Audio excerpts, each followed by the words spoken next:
Bueno, mi equipo y yo decidimos trabajar o abordar el trastorno por uso de opioides, dado el alto impacto que eso tiene en la salud pública y el costo que tiene en los tratamientos en las diferentes instituciones.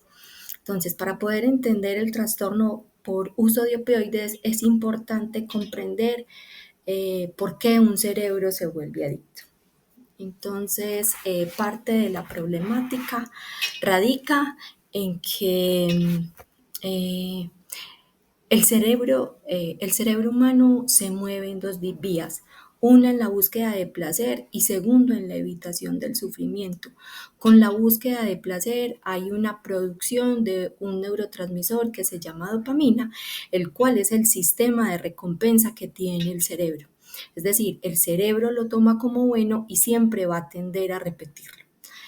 Eh, esa dopamina se libera en actividades cotidianas como la comida, el dormir, el sexo, el compartir con una persona en especial y así pues su cerebro siempre va a buscar repetir este tipo de conductas además de que son de supervivencia. Pero con el consumo de drogas lo que pasa es que la producción de dopamina es exagerada. Entonces, en un inicio el cerebro siente mucho placer, pero después de un tiempo el cerebro tiene o coge una condición que se llama resistencia y tolerancia.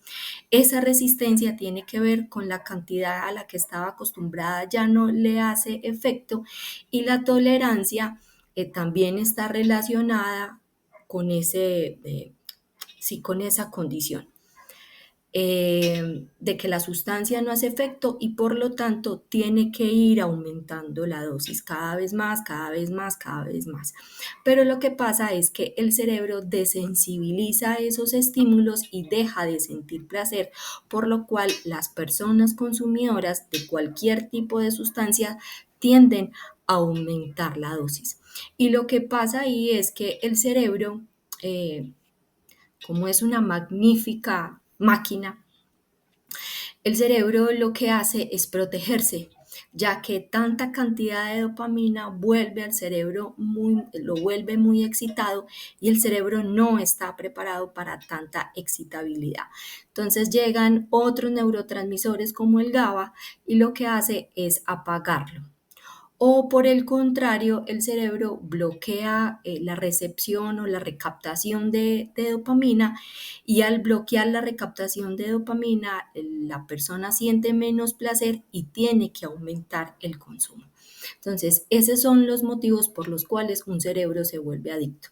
Primero, porque están en la búsqueda del placer y segundo, porque como el cerebro se protege al no recaptar o al no producir tanta cantidad de dopamina, entonces las personas tienden a aumentar y aumentar cada vez más la cantidad de consumo.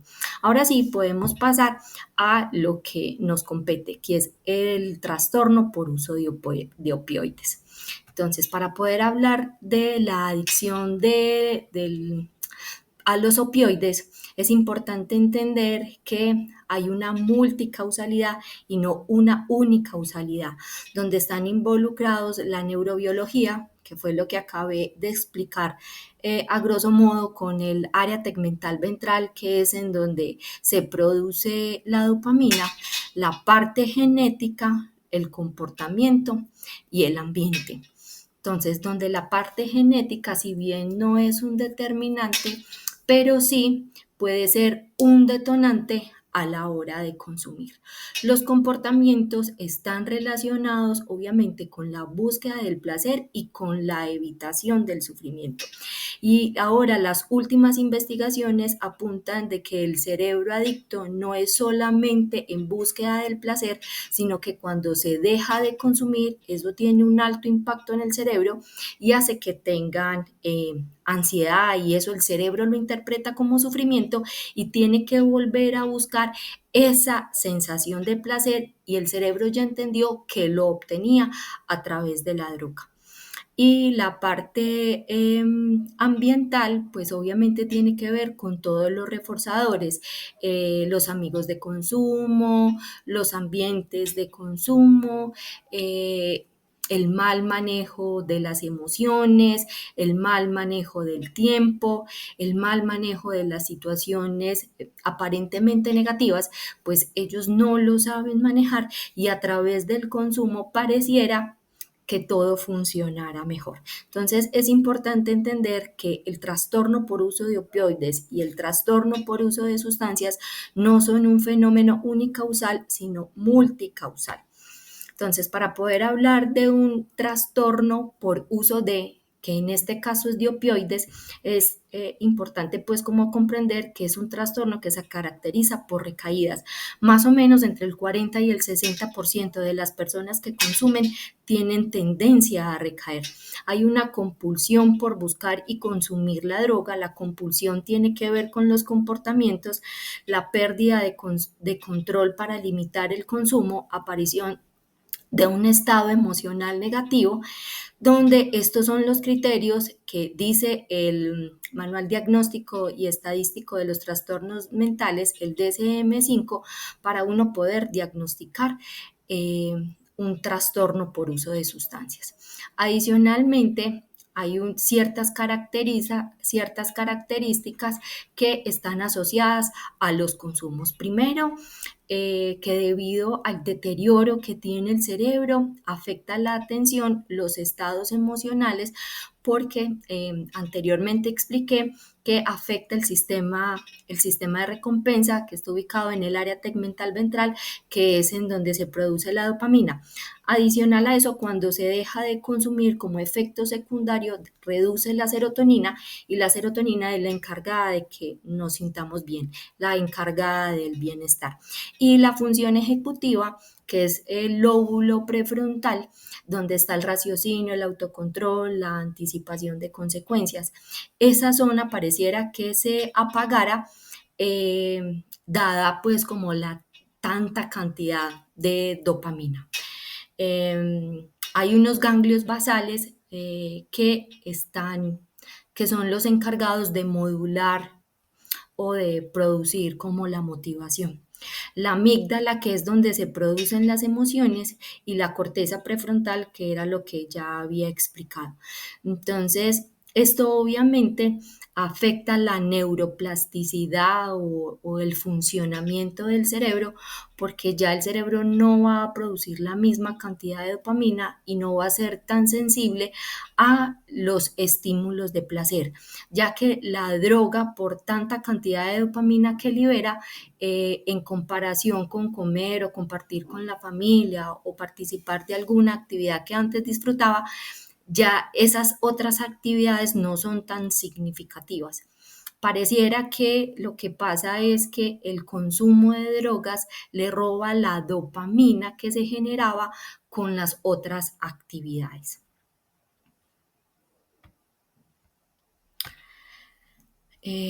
También es importante hablar sobre la impulsividad y la compulsividad. La impulsividad no es solamente actuar sin pensar, sino que la impulsividad tiene que ver con la predisposición a reacciones rápidas no planeadas y que, si bien es cierto no son planeadas, sí anticipan consecuencias, pero aún así deciden asumir o deciden realizar esa conducta.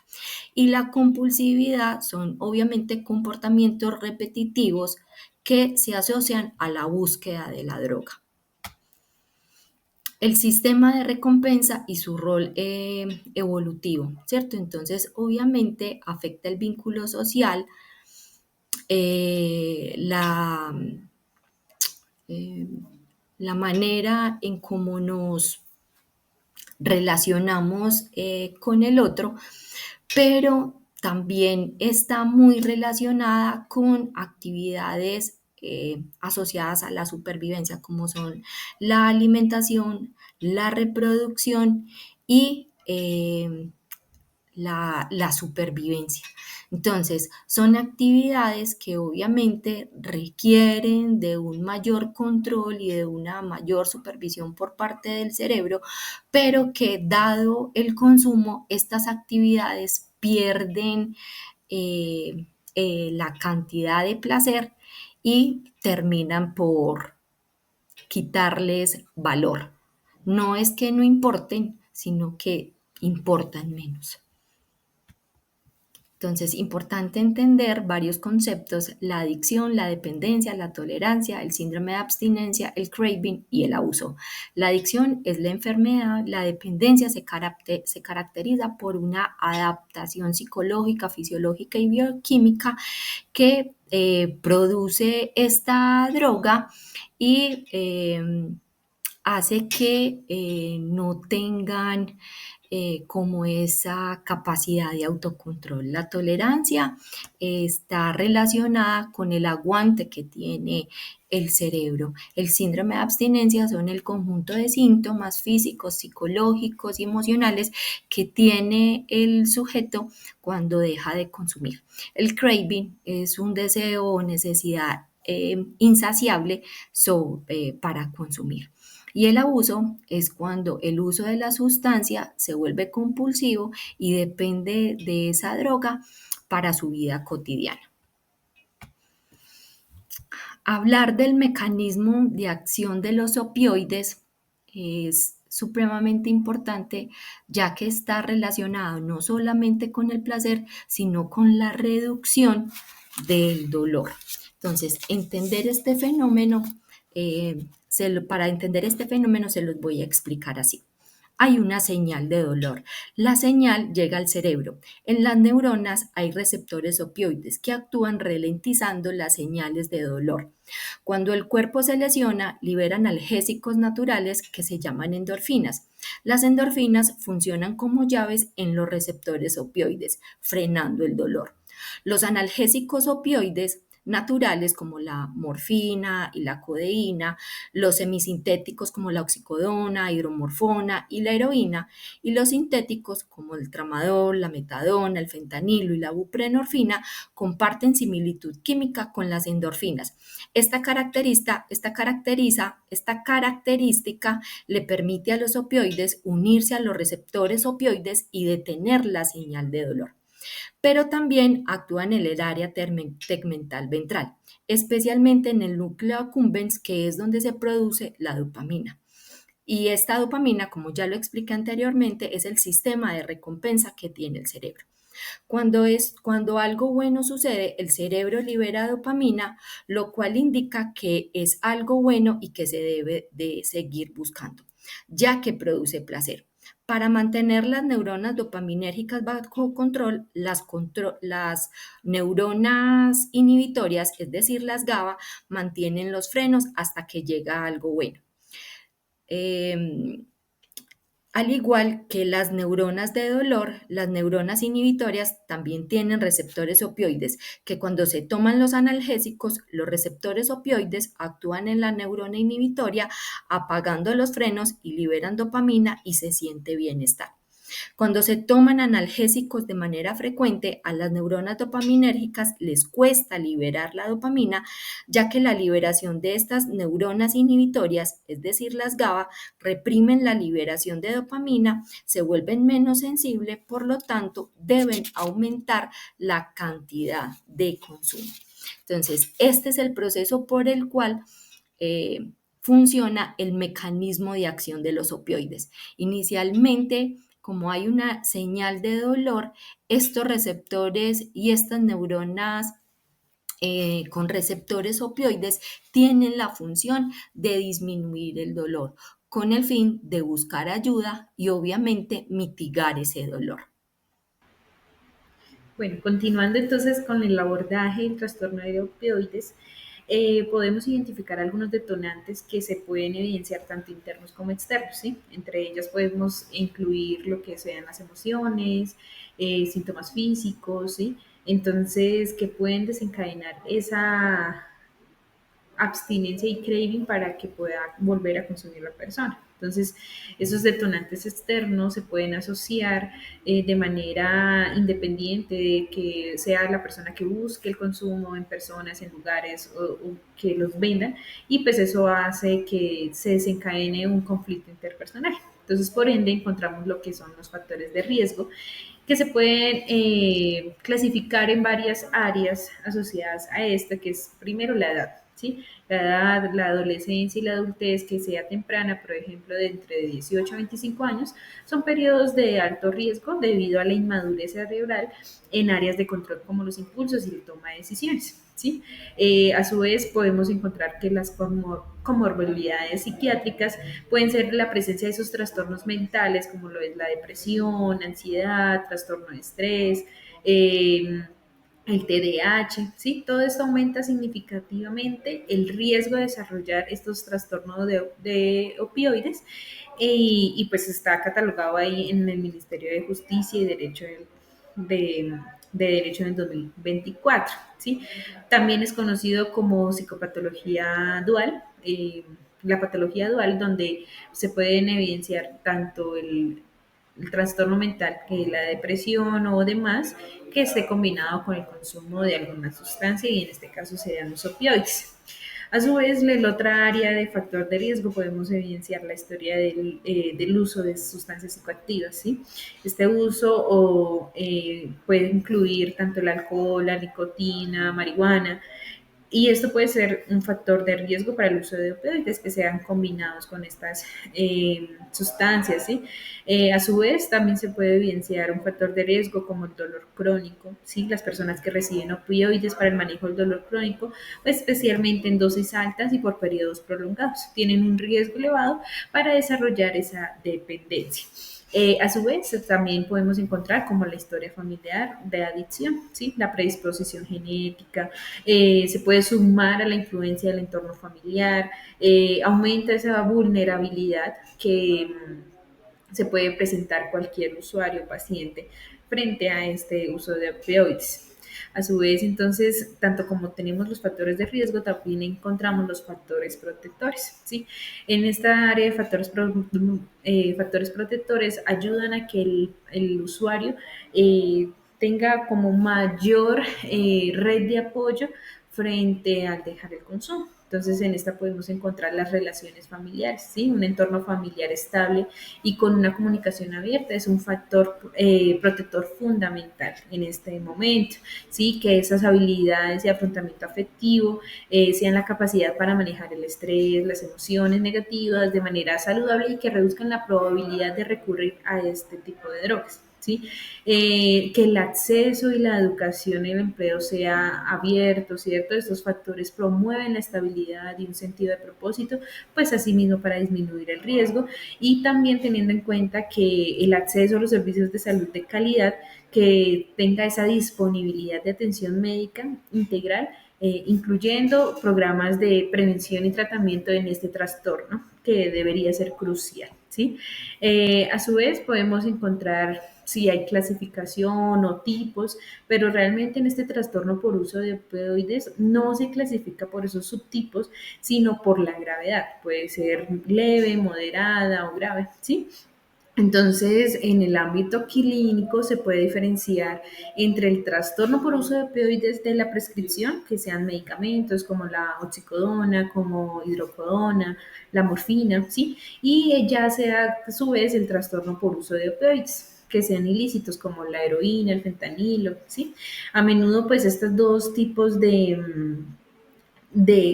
que se solapan entre sí, ya sea por un porcentaje significativo de personas que se desarrollan a un trastorno por uso de la heroína que comenzó pues en el uso indebido de los opioides de la descripción. Entonces todo esto desencadena a que la heroína sea un poco más compleja de dejarla a un lado, ¿sí? Podemos encontrar también a su vez síntomas y consecuencias, ¿sí? Según unas categorías, según el DSM-5, agrupan en los síntomas que haya un deterioro de control, ¿sí? Que el consumir más de lo planeado, ese deseo persistente de reducir el consumo, pasar mucho tiempo obteniendo o usando la sustancia y un deseo que exacerba su control, ¿cierto? Que desea todo el tiempo volver a consumir ahí. Entonces, en ese momento hay un deterioro del control.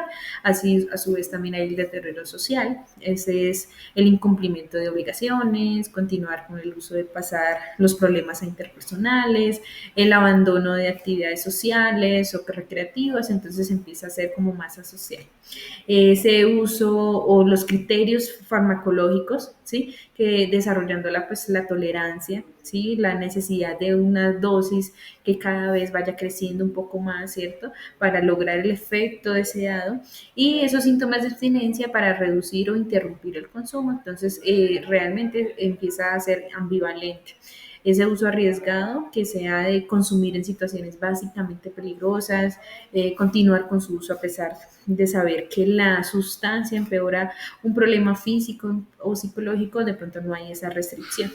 Ahí entonces, a su vez, encontramos pues estas consecuencias en el cual el trastorno por opioides son devastadores y abarcan múltiples esferas de la vida. Entonces, como tal, están las consecuencias sociales y legales, ¿sí? Que haya deterioro en las relaciones familiares, de pareja, pérdida de empleo, problemas legales, indigencia, ¿sí? O personas en condiciones no formales, ¿cierto? Aumento del riesgo de la actividad delictiva para financiar su consumo y demás, ¿sí? Su salud mental, puede haber patología dual como con la depresión, ansiedad, trastorno bipolar, trastornos mentales, esquizofrenia, ¿sí? Ese deterioro cognitivo, incluyendo problemas de memoria, toma de decisiones y demás. Y en su salud física se puede evidenciar una sobredosis fatal. Por esa depresión respiratoria, infecciones por la vía de la inyección, abscesos, daño renal, hepático, en fin. ¿Sí? Son múltiples situaciones que se pueden ir evidenciando con este consumo activo en los opioides. ¿Sí? Podemos encontrar también que en la normativa en Colombia está la regulación en Colombia que se basa principalmente en la ley 30 de 1986. O el Estatuto Nacional de Estupefacientes. Esta ley clasifica los opioides como una sustancia de fiscalización y establece lineamientos para el control, fabricación e importación, exportación, distribución, uso médico y científico. ¿Sí? A nivel de la salud pública, el Ministerio de la Salud y Protección Social, junto con otras entidades, monitorea la situación del consumo y las intoxicaciones a través del sistema de vigilancia de salud. En esta parte, como la Civigila. Recientemente, pues en esta área se han presentado proyectos de ley para abordar específicamente este tráfico, el consumo de fentanilo, buscar actualizar y fortalecer la respuesta penal en salud pública, en el cual pues se considera que realmente en algunas ocasiones se incumple o cumple esta normatividad por bastante acceso y demanda a este uso de opioides que no son direccionados por la parte médica. ¿Sí? Entonces, por ende, se requiere que la estigmatización, la parte del uso terapéutico y farmacológico sea un factor que se considera importante para aquellos que son consumidores en esta, y ya que como es una enfermedad, pues entonces se requiere ese manejo comprensivo y que se aborde de manera correcta para estos pacientes que se requieren la atención, ¿sí? En esta oportunidad hablaré sobre el tratamiento del trastorno por uso de opioides y es importante mencionar que aquí se debe combinar las intervenciones farmacológicas y psicosociales. ¿Listo? Dentro del tratamiento farmacológico, pues nos encontramos de que tenemos fármacos que actúan de manera agonista y antagonista.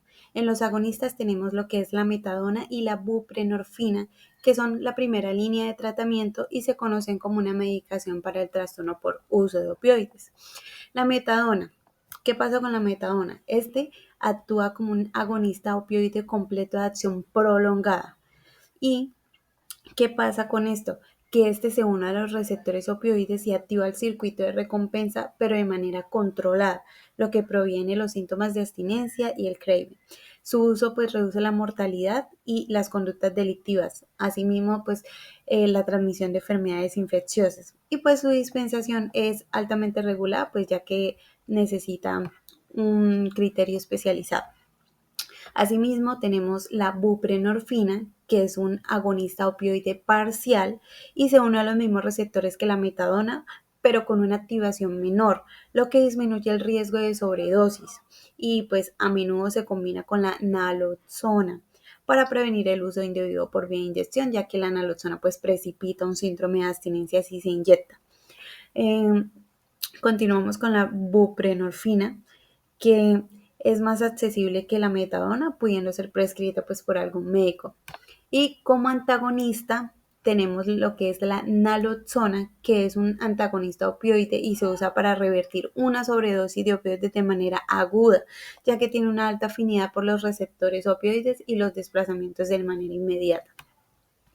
Esto por parte de los fármacos. Ahora nos encontramos con lo que es el tratamiento no farmacológico. En el tratamiento no farmacológico nos enfocamos en lo que es terapias de segunda y tercera generación. Como segunda generación tenemos terapia cognitivo-conductual, que pues se busca se centra en identificar y modificar los patrones de pensamiento y comportamientos disfuncionales que contribuyen pues al consumo. También este incluye lo que son técnicas de prevención de recaídas, manejo de detonantes y desarrollo de habilidades de afrontamiento. Como terapia de tercera generación, tenemos lo que es la terapia de aceptación y compromiso, que pues se enfoca en ayudar a los pacientes a aceptar los pensamientos y sentimientos incómodos sin intentar eliminarlos mientras se comprometen a acciones que se alineen con sus valores de vida. El objetivo no es la abstinencia por ende, sino la construcción de una vida con sentido a pesar del craving. Asimismo, tenemos la terapia dialéctica conductual, que pues está diseñada inicialmente para el trastorno límite de la personalidad, pero ha demostrado ser efectiva en el tratamiento de la adicción. ¿Por qué? Porque pues, esta prácticamente enseña habilidades de regulación emocional, tolerancia al malestar y efectividad interpersonal. Elementos que son claves para manejar las emociones que a menudo subyacen del consumo de drogas, del consumo de opioides, perdón. Asimismo tenemos el manejo de contingencias. En esta terapia de manejo de contingencias tenemos que se utiliza de manera conductual y se trabaja con un sistema de recompensas para reforzar los comportamientos deseados como la abstinencia de la droga a través de análisis de una orina. ¿Listo? Esto fue todo lo investigado a través de trastornos por uso de opioides y pues es importante aclarar que el tratamiento personalizado que le dé el profesional asignado para este tipo de trastornos dependerá de su eficacia y de cómo mejora o mitiga este tipo de riesgos. Gracias.